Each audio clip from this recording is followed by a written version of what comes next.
नमस्कार, स्वदेश न्यूज देख रहे हैं आप। मैं हूं आपके साथ अभिजीत तिवारी। मोहन सरकार का प्रण जनजातियों का सशक्तिकरण। मध्य प्रदेश जनजातियों का घर है। मध्य प्रदेश जनजातीय संस्कृति से समृद्ध है। जनजातीय वर्ग हमारी संस्कृति की आत्मा है, ये कहना है मुख्यमंत्री डॉक्टर मोहन यादव का। उन्होंने भगवान बिरसा मुंडा की 150वीं जयंती पर जनजातीय विकास के लिए एनजीओ और सरकार के साझा प्रयासों को मजबूत करने का आह्वान किया है। मुख्यमंत्री ने कहा है कि हम गौरव से भरे हैं कि मध्य प्रदेश देश का सर्वाधिक जनजातीय आबादी वाला प्रदेश है। जनजातीय वर्ग के लोग प्रकृति का संरक्षण करते हुए इसी की छाया में अपना जीवन बिताते हैं। उन्होंने कहा कि इन सभी जनजातियों के शैक्षणिक, सामाजिक, आर्थिक एवं सांस्कृतिक विकास के लिए हमारी सरकार कटिबद्ध है। जनजातियों के सर्वांगीण विकास के लिए सरकार द्वारा कई योजनाएं चलाई जा रही हैं। भगवान बिरसा मुंडा की 150वीं जयंती को बेहद गौरवपूर्ण तरीके से मनाया जाएगा। जनजातीय वर्ग के कल्याण के लिए विचार मंथन जरूरी है। इसके लिए देश भर से स्वयंसेवी संस्थाओं के पदाधिकारी भोपाल में एकत्रित हुए। इस विचार मंथन से जो अमृत निकलेगा वह हमारी पूंजी है। जनजातियों के कल्याण के लिए सरकार सभी स्वयंसेवी संस्थाओं एवं कल्याणकारी कार्यक्रम चलाने वाली संस्थाओं के साथ कदम से कदम मिलाकर आगे बढ़ेगी। मुख्यमंत्री डॉक्टर मोहन यादव ने कहा कि जनजातीय समुदाय के शैक्षणिक, आर्थिक और सामाजिक कल्याण के लिए गैर सरकारी संस्थाओं की भूमिका महत्वपूर्ण है। इस पुनीत कार्य में राज्य सरकार पूरी प्रतिबद्धता के साथ संस्थाओं के साथ खड़ी है। जनजातीय कल्याण हमारी सरकार की प्रतिबद्धता है। मुख्यमंत्री डॉक्टर मोहन यादव ने कहा कि हम गौरवान्वित हैं कि देश प्रदेश के जनजातीय भाइयों के कल्याण के क्षेत्र में कार्य कर रहे एनजीओ के नेशनल कॉन्क्लेव आयोजन का सौभाग्य हमें मिला है, क्योंकि जनजातीय कल्याण से जुड़ी योजनाओं को लागू करने तथा दूर दराज के क्षेत्रों में जनजातीय समुदायों के स्वास्थ्य, शिक्षा, संस्कृति, रोजगार, पर्यटन विकास जैसे क्षेत्रों में एनजीओ बड़ी महत्वपूर्ण भूमिका निभाते हैं। तो मुख्यमंत्री डॉक्टर मोहन यादव ने क्या किया, सबसे पहले आपको सुनवा देते हैं।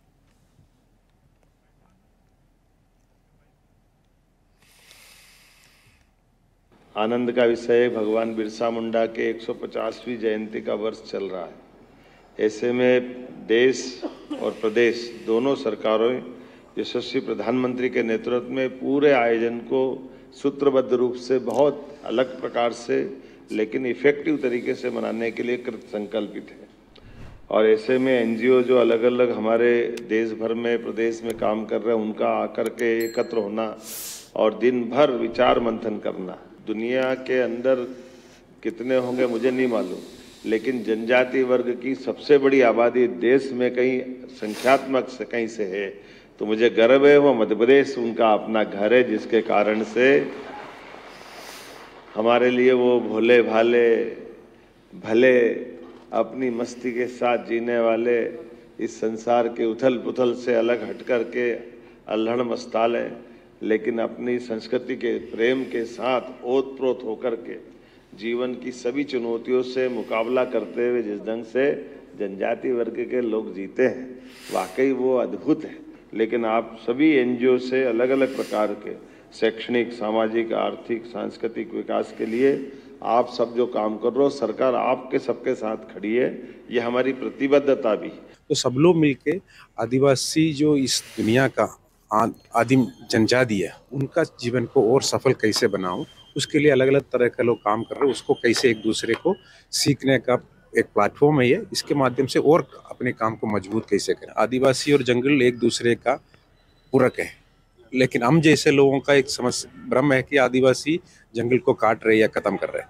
आदिवासी, जंगल और जानवर ये तीनों एक साथ सालों से जी के आ रहे हैं, इसलिए कभी आदिवासी जंगल काटने के बाद करना ही नहीं चाहिए, करता भी नहीं है। हम जैसे लोग हैं उस बीच में जाके आदिवासी के नाम पे जंगल लूट के वापस ला रहे हैं, लेकिन बदनाम आदिवासी हो रहे हैं।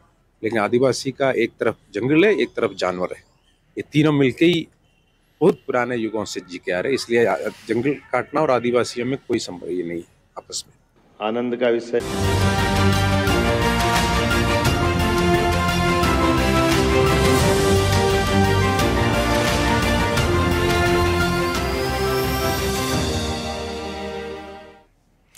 तो मध्य प्रदेश में भगवान बिरसा मुंडा की जयंती उत्साह और उमंग के साथ मनाई जाएगी। मध्य प्रदेश में सबसे ज्यादा, यानी कि पूरे देश में यदि कहीं किसी राज्य में सबसे ज्यादा जनजातीय वर्ग की आबादी है तो वो मध्य प्रदेश में, और उनके उत्थान के लिए मध्य प्रदेश की सरकार की ओर से लगातार काम किए जा रहे हैं। कई योजनाएं चलाई जा रही हैं जिससे जनजातीय वर्ग का उत्थान भी हो रहा है। इसी मुद्दे पर चर्चा करेंगे, लेकिन सबसे पहले परिचय करवा देते हैं अपने मेहमानों से। हमारे साथ वरिष्ठ पत्रकार डॉक्टर मयंक चतुर्वेदी जुड़ गए, आपका बहुत स्वागत है। साथ ही हमारे साथ जनजातीय कार्य विभाग से रिटायर्ड बीआरसी विद्याराम धाकर जी कुछ देर में जुड़ेंगे, उनका भी हम स्वागत करते हैं। तो मैं चर्चा की शुरुआत करूंगा डॉक्टर मयंक चतुर्वेदी से। देखिए मयंक जी, जिस प्रकार से सरकार ने अब आह्वान किया है कि एनजीओ के साथ मिलकर के काम करेंगे जनजातीय वर्ग के उत्थान के लिए, तो जब सरकार और एनजीओ मिलकर के काम करेंगे तो क्या लगता है कि जो उत्थान की जो तस्वीरें देखने को मिलेंगी वो बेहद सकारात्मक होंगी?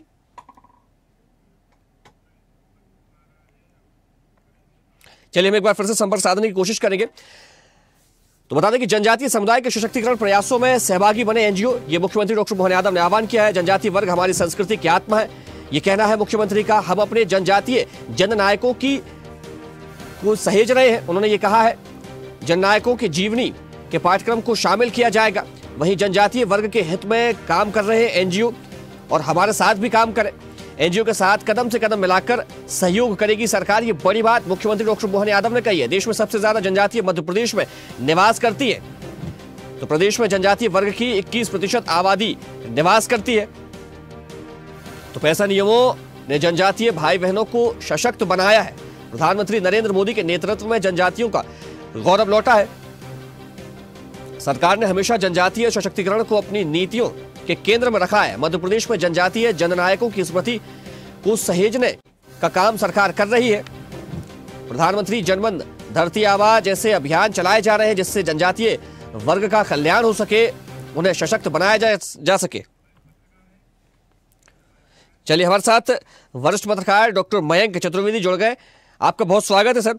देखिए डॉक्टर मयंक जी, जिस प्रकार से जो जनजातीय वर्ग है उसके उत्थान के लिए मध्य प्रदेश की सरकार की ओर से कई सारी योजनाएं चलाई जा रही हैं, और अब मध्य प्रदेश के मुख्यमंत्री डॉक्टर मोहन यादव ने यह भी कहा है कि जो एनजीओ है जो इनके लिए काम कर रहे हैं और वो और सरकार, यानी कि एनजीओ और सरकार अब मिलकर के काम करेंगी, तो क्या लगता है कि जब ये दोनों साथ में काम करेंगी तो जो उनके उत्थान के लिए काम किए जा रहे हैं उसमें कोई नए कीर्तिमान देखने को मिलेंगे? मेरी आवाज आ रही है आपको? जी जी सुन पा रहा हूं। आप मेरी आवाज सुन पा रहे हैं? जी जी। देखिए, जो जनजाति का विषय है तो देश में 750 से ज्यादा जनजातियां इस भारतवर्ष में निवास करती हैं, और इन 750 में से जो महत्वपूर्ण जनजातियां हैं जैसे गौंड जनजाति है, बेगा जनजाति है, अपने सहरिया जनजाति है, ऐसी तमाम जनजातियां अपने मध्य प्रदेश में निवास करती हैं। और उन मध्य प्रदेश में निवास करने वाली जनजातियों के लिए अभी जो मोहन सरकार है उसने, और इसके पहले जो शिवराज सरकार थी, उन्होंने कई सारी योजनाएं लॉन्च की हैं। यदि आप देखेंगे तो मध्य प्रदेश सरकार भारत के तमाम राज्यों में एक ऐसी सरकार है जिसने कि अपने यहाँ अगर किसी को विदेश जाना है, अगर कोई प्रतिभाशील विद्यार्थी और विदेश जाना चाहता है तो वो विदेश में पढ़ाई के लिए जा सकता है। यदि उसको ना अपनी कंपटीशन की तैयारी करनी है, आईएएस की तैयारी करनी है, पीएससी की तैयारी करनी है, तो प्रतियोगी परीक्षाओं की तैयारी के लिए जनजाति बच्चों के लिए व्यवस्था मध्य प्रदेश में है। और आरक्षण की व्यवस्था और जो सुविधा अन्य प्रकार की दी जाती है वो तो है ही, लेकिन तमाम सारी, और इसके अलावा एक बड़ी बात है, यदि जनजातीय बच्चे को अगर अपना स्वरोजगार भी खड़ा करना है तो उसको 1 लाख से लेकर 1.5 करोड़ रुपए तक मध्य प्रदेश की सरकार देती है। ऐसी तमाम योजनाएं हैं। तो देखा जाए तो अभी हम आगामी 15 तारीख को भगवान बिरसा मुंडा का जन्मदिन भी है, और राष्ट्रीय स्वयंसेवक संघ ने जैसा कि घोषणा की है कि वो 150वीं जन्म शताब्दी वर्ष उनका मना रहा है। देश भर में जहां जहां भाजपा की सरकार है वहां पर जनजातीय समाज की चिंता करना, उनको मुख्य धारा में लाना, उसके लिए ये आपको सबसे ज्यादा काम करते हुए नजर आएंगी। कल हमने देखा भी कि मध्य प्रदेश में भोपाल राजधानी केंद्र पर देश भर से जनजातीय समाज के बीच काम करने वाले एनजीओ इकट्ठे हुए थे। तो उन्होंने जो चिंता की, उन्होंने जो विमर्श किया, उसका उद्देश्य भी ये था कि जनजातीय समाज के हित में मध्य प्रदेश में और क्या क्या किया जा सकता है, हम ऐसा क्या करें जो जनजातियों के हित में हो। तो देखिए, ये जो सरकार है ये वास्तव में जनजातियों के लिए बड़ा काम कर रही है, और निश्चित तौर पर जैसा कि कल मोहन जी ने स्वयं बोला भी, मुख्यमंत्री जी ने, कि वो संवेदनशील हैं और जनजातीय समाज की वास्तविक उनको मतलब मुख्य धारा में लाकर उनको उनकी प्रगति करना वो चाहते हैं, तो वो उनकी करनी और कथनी से नजर आता है। और आपको एक और बात बताऊं कि इस समय एक जनजाति समाज पर फोकस करना इसलिए भी जरूरी है क्योंकि यहाँ पर कन्वर्जन बहुत तेजी से चल रहा है। आप अगर मालवा देखेंगे तो मालवा का जो झाबुआ बेल्ट है, इधर आप निवाड़ में चले आए तो जो खंडवा का बेल्ट है, इतना ही नहीं मध्य प्रदेश का भोपाल जो राजधानी जो अपना क्षेत्र है, यहाँ पर भी लगातार कन्वर्जन की शिकायतें सामने आ रही हैं, लोग पकड़े जा रहे हैं। तो ये भी एक चिंता का विषय है कि यदि जनजाति समाज कन्वर्ट हो जाएगा तो फिर उसकी जो परंपराएं हैं, उसकी जो विविधता है, उसकी जो नैसर्गिकता है, उसके जो देव है, बड़ा देव, छोटा देव, बड़ देव, उनकी जो परंपरा है वो समाप्त हो जाएगी। और अगर विविधता समाप्त हो गई तो भारत समाप्त हो जाएगा, मध्य प्रदेश समाप्त हो जाएगा। इसलिए भी जो मोहन सरकार अभी करती हुई दिखाई दे रही है वो बहुत अच्छे प्रयास है। मुझे लगता है कि इस दिशा में और जो करना अभी बाकी है वो हमको दिखाई आने वाले दिनों में होगा। जी देखिए मयंक जी, अभी आपने भी इस बात का जिक्र किया है कि जो जनजातीय वर्ग है वो प्रकृति का उपासक है, उसकी पूजा करता है, नदी तालाब जंगलों की पूजा करता है, पेड़ पौधों की पूजा करता है, उनको भगवान मान करके पूजा जाता है। और मध्य प्रदेश की सरकार से की ओर से ये भी लगातार कहा जा रहा है कि हमें जो जनजातीय संस्कृति है उसको सहेजना है। लेकिन जब हम जनजातीय संस्कृति को सहेजने की बात करते हैं और फिर हम ये भी कहते हैं कि हमें वहां पर आधुनिक विकास भी करना है, तो क्या इन दोनों का तालमेल संभव लगता है?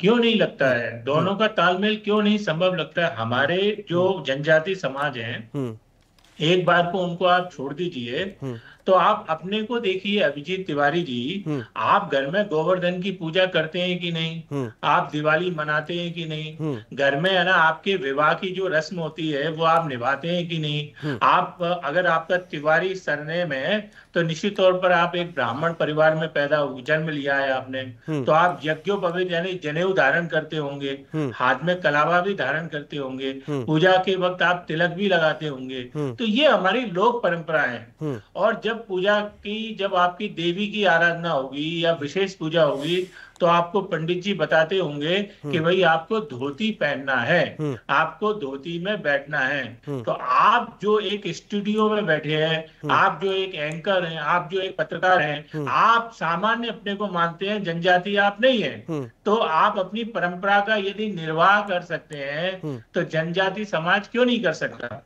लेकिन यदि आप ब्राह्मण नहीं है, यदि आप हिंदू नहीं है, तो क्या आप जनेऊ धारण करेंगे? क्या आप माला पहनेंगे? क्या आप देव पूजा करेंगे?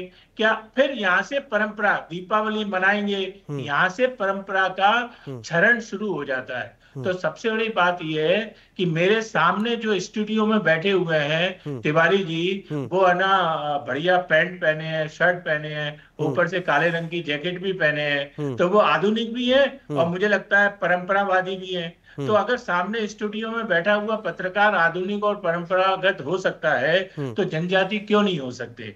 विषय ये है कि शिक्षा का जो अधिकार है, आधुनिकता जो है वो सबको मिलनी चाहिए। शिक्षा और भाषा, आपको जितनी ज्यादा भाषाएं आती हैं भारत में आप उतनी ज्यादा तरक्की करते हैं, आपको अवसर बहुत मिलते हैं। लेकिन आपकी जो परंपराएं हैं, तो बड़ा प्रश्न ये है कि परंपराओं का निर्वाह हम करते रहें तो ये तभी संभव है जब आप जनजाति बने रहेंगे, जब आप बेगा बने रहेंगे, जब आप कोल बने रहेंगे, भील बने रहेंगे, शहरिया बने रहेंगे, तो ही आप जनजाति बने रहेंगे, तो आप परंपराओं का निर्वाह भी करते रहेंगे। और यदि आप जनजाति नहीं रहेंगे तो आपकी परंपराएं समाप्त हो जाएंगी। तो मुझे लगता है ये जो आपका प्रश्न है वस्तुतः ये दोनों एक दूसरे के पूरक है, इसमें कहीं कोई कठिनाई नहीं है।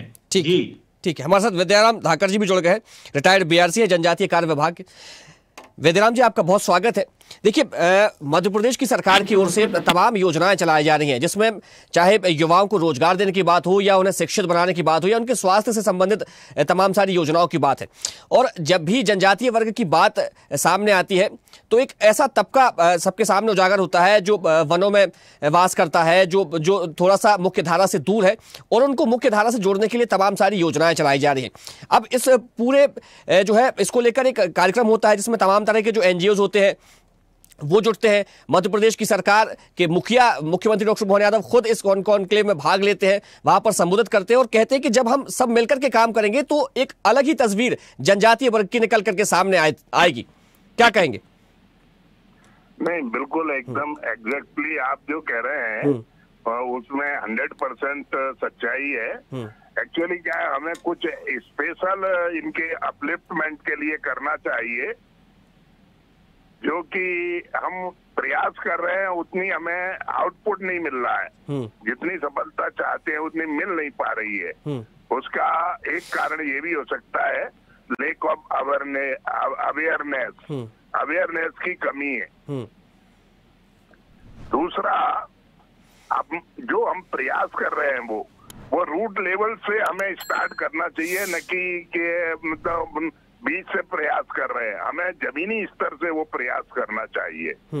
और जहाँ तक सवाल है, ट्राइबल डिपार्टमेंट पूरी तरह से इसमें डिवोटेड है। वो अपना भरसक प्रयास कर रहे हैं कि जनजातीय जो लोग हैं वो आगे आए और उनको एक अच्छा प्लेटफॉर्म मिले और वो जो सामान्य है उनकी बराबरी कर सके। बिल्कुल, लेकिन देखिए विद्याराम जी, जो सामान्य लोग हैं उनकी तरह आकर के वो काम कर सके, मुख्य धारा से जुड़ सके। और पंडित दीनदयाल उपाध्याय ने भी अंत्योदय की बात कही थी, यानी कि अंत से उदय हो, और ऐसे ही लोगों के उदय के लिए। जी जी, मयंक जी कुछ कहना चाह रहे हैं? जी, हाँ, मैं ये कह रहा हूँ कि देखिए बराबरी तो कोई किसी की नहीं कर सकता है। अब देखिए कई जनजाति समाज के लोग हैं। विद्याराम जी मैं आऊंगा आपके पास। जी विद्याराम जी मैं आऊंगा आपके पास। मयंक जी कुछ कह रहे हैं? जी मयंक जी।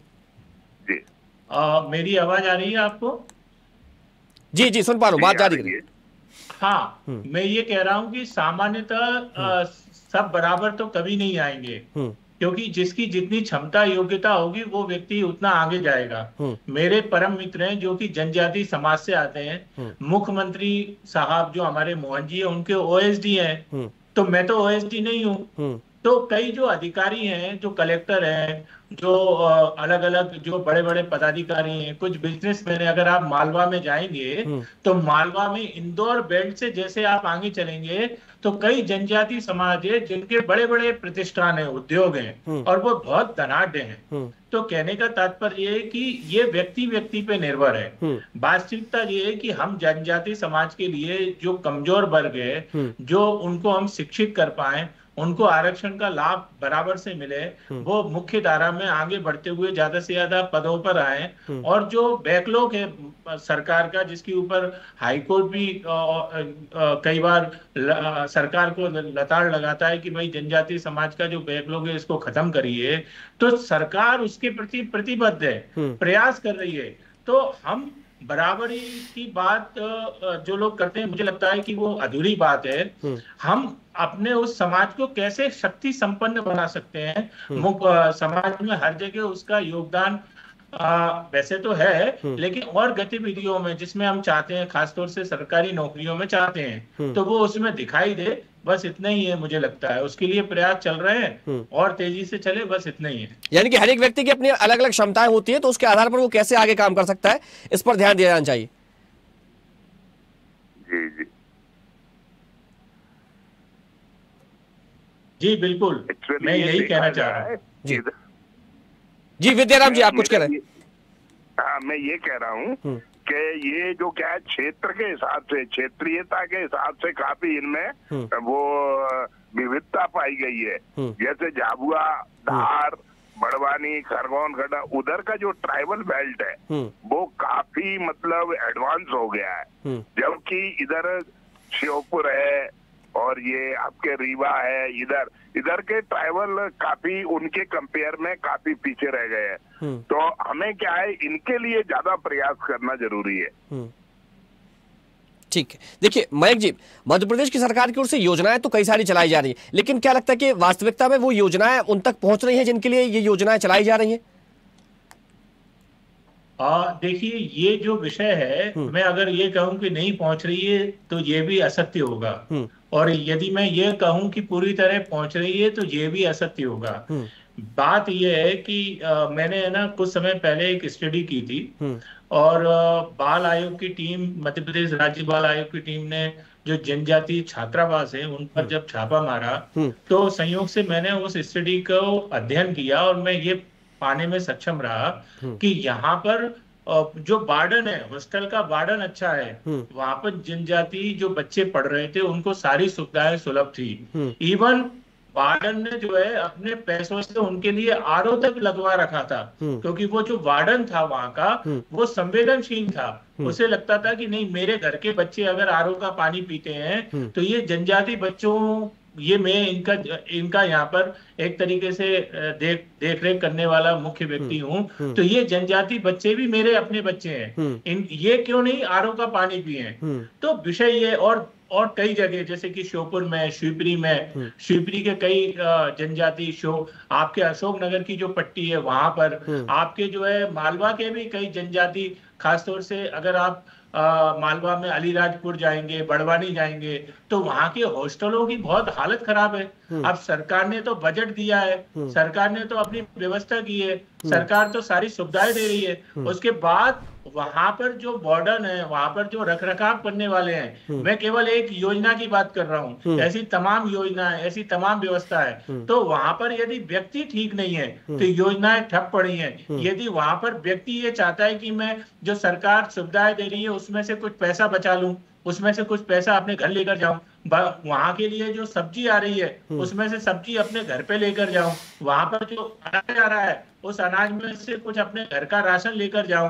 तो बड़ी बात यह है कि योजनाओं में व्यक्ति कौन है, और व्यक्तियों की मॉनिटरिंग करना सरकार से ज्यादा जो शासन है, सरकार, हम बात करते हैं कि एक होती है सत्ता और एक होता है शासन, तो सत्ता से ज्यादा शासन का काम है। तो शासन में अधिकारी हैं, तो कभी कभी मैं मजाक में कहता हूं कि जो स्थायी सरकार है, ये तो 5 साल की सरकार है, मोहन सरकार 5 साल के बाद फिर कोई नई सरकार आएगी, उसके पहले हर सरकार 5 साल की सरकार है, लेकिन जो स्थायी सरकार है वो अधिकारियों की सरकार है, वो प्रशासनिक अधिकारी है, वो ब्यूरोक्रेट्स, वो कर्मचारी होंगे। तो ये अधिकारी और कर्मचारियों पर जब तक नकेल नहीं कसेंगे सिस्टम ठीक नहीं होगा। और आपको बताऊं, सत्ता कितनी भी अच्छी हो, लेकिन अगर ये अधिकारी अगर नहीं चाहते कि सिस्टम ठीक चले तो कोई भी सत्ता बनी रहे, सिस्टम ठीक नहीं चलता है। तो सबसे पहले जो दोनों ही परस्पर एक दूसरे के पूरक हैं, तो ये जो स्थायी सरकार है अगर ये चाहे तो व्यवस्था ठीक हो सकती है। पूरी तरह से मध्य प्रदेश में व्यवस्थाएं ठीक अभी नहीं है, इस पर बहुत ध्यान देना चाहिए। और खास तौर से मैं आपके मंच के माध्यम से, आपके चैनल के माध्यम से मैं उन तमाम सारे अधिकारियों से आह्वान करता हूं, निवेदन करता हूं जो खुद अनुसूचित जाति, अनुसूचित जनजाति वर्ग से आते हैं। यदि वो जनजाति वर्ग से आने के बाद मध्य प्रदेश में बड़े बड़े पदों पर बैठ के और ना वो केवल बड़े बड़े बंगलों में रहेंगे, बड़ी गाड़ियों में चलेंगे और अपने वर्ग का ध्यान नहीं रखेंगे, तो मुझे लगता है वो अपने बहुत बड़े समाज के साथ बहुत गलत व्यवहार कर रहे हैं। तो अगर वो भी जागरूक हो जाए, आप सोचिए तिवारी जी, मध्य प्रदेश में एक बहुत बड़ी संख्या है जो जनजाति वर्ग से आती है और आज वो अधिकारी है। यदि वो अधिकारी ही केवल खड़े हो जाएं और है ना व्यवस्था को ठीक कर ढंग से जो सरकार चला रही है या जो मोहन सरकार ने जो नई नई पॉलिसी बनाई है उनको फोकस करके 100% 100% उनका पालन कराने लगे, तो मुझे लगता है कि मध्य प्रदेश एक देश का पहला ऐसा राज्य होगा जो जनजाति क्या कहते हैं उत्थान में पूरे भारत में नंबर 1 पर होगा। ठीक है, ठीक है। विद्याराम जी, देखिए आपने जनजातीय कार्य विभाग में काम किया है, कितना सहमत है आप डॉक्टर मयंक जी से? मैं उनसे पूर्णतः सहमत तो नहीं हूं, लेकिन मैं उनसे काफी हद तक सहमत हूं। उनका कहना बिल्कुल बराबर सही है कि मॉनिटरिंग में थोड़ी सी कमी जरूर रह जाती है। थोड़ी क्या है, अगर प्रॉपर मॉनिटरिंग होती रहे तो वास्तव में, और हम प्रयास पूरा कर रहे हैं। आपने EMRS, एकलव्य आदर्श आवासीय विद्यालयों का वो सुना होगा जो अभी सेंट्रल गवर्नमेंट ने हैंड ओवर कर लिए।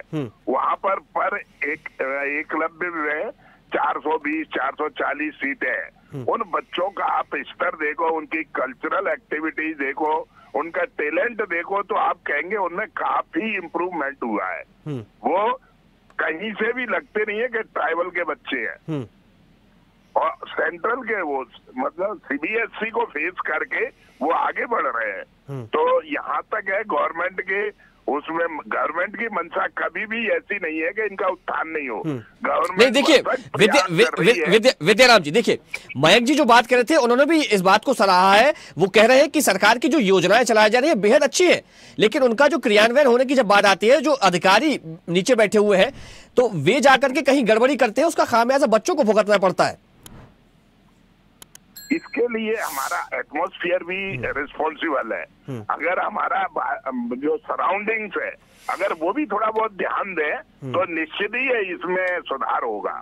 क्योंकि अगर परिवेश में जो लोग रहते हैं वो भी अगर इसकी थोड़ी बहुत मॉनिटरिंग करें या थोड़ी बहुत रिपोर्टिंग करें तो काफी फर्क पड़ेगा। ठीक है, देखिए समय की सीमा है, चर्चा को यही विराम देना पड़ेगा। हमारे साथ जुड़ने के लिए डॉक्टर मयंक चतुर्वेदी जी आपका बहुत शुक्रिया। विद्याराम धाकर जी आपका भी बहुत धन्यवाद। तो मध्य प्रदेश के जनजातीय वर्ग का उत्थान हो, इसके लिए मध्य प्रदेश की सरकार लगातार काम कर रही है, कई सारी योजनाएं चलाई जा रही हैं और अब भगवान बिरसा मुंडा की 150वीं जयंती बड़े ही धूमधाम और उत्साह के साथ मध्य प्रदेश में मनाई जाएगी। फिलहाल चर्चा में रहे, देखते रहिए स्वदेश न्यूज, सबसे पहले देश। देखते रहिए स्वदेश न्यूज। अगर आप इस वीडियो को सोशल मीडिया हैंडल फेसबुक या इंस्टाग्राम पर देख रहे हैं तो हमें फॉलो करें, अगर यूट्यूब पर देख रहे हैं तो सब्सक्राइब करें और बेल आइकन दबाना ना भूलें।